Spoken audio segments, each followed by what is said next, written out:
Hey, what's up? It's Mick Boogie, and right now I'm in the Karma Loop, New York offices. It's crazy in here. It's like $2 million a year. It's like 18 floors of this building in Midtown Manhattan, and it's awesome. I'm really happy to be here. Thanks.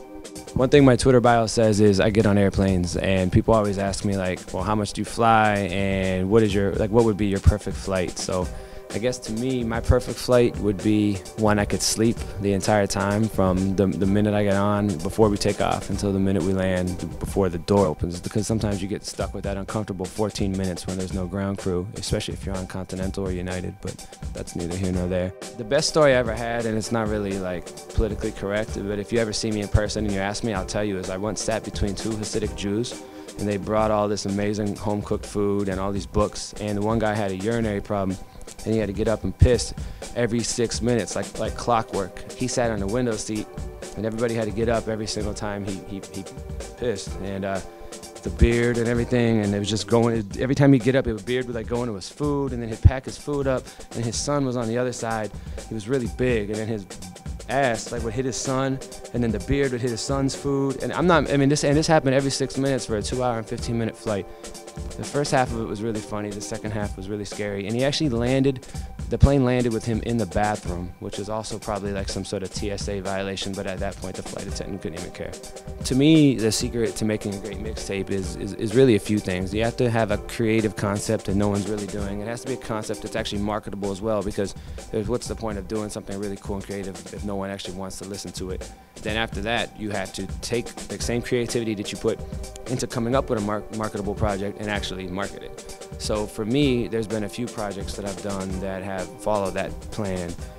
One was the Viva La Hova project Terry Urban and I did with Coldplay and Jay-Z, and that was a concept that just, in the hearts of music people all around the world, they just really loved that idea, so we wanted to bring it to life. Another thing that I've done personally that I'm really proud of is the Summertime series I do with Jazzy Jeff, just because he's an icon. He's the reason most of us became DJs, so to be able to do a highly successful, well-marketed project with him was just a great experience. And then the other thing I do that I really like is the Sounds from the Front Row series. I do it with Stylecaster.com, which is a completely other side of my musical taste and what I like, which is straight indie rock stuff. And a lot of people know me for one thing and not the other, or for the other thing and not for this thing. And I like to just make sure I, give people something from all genres. And I think that reflects itself in my mixtape taste. The genesis behind the Viva La Hova project was like, we knew they were coming out. Actually, well, one of my favorite Jay-Z songs, which is like, if you're a real Jay-Z head and you know like the real album cuts and stuff, like I thought Beach Chair, which was the first time he collaborated with Chris Martin, was just a really timeless song.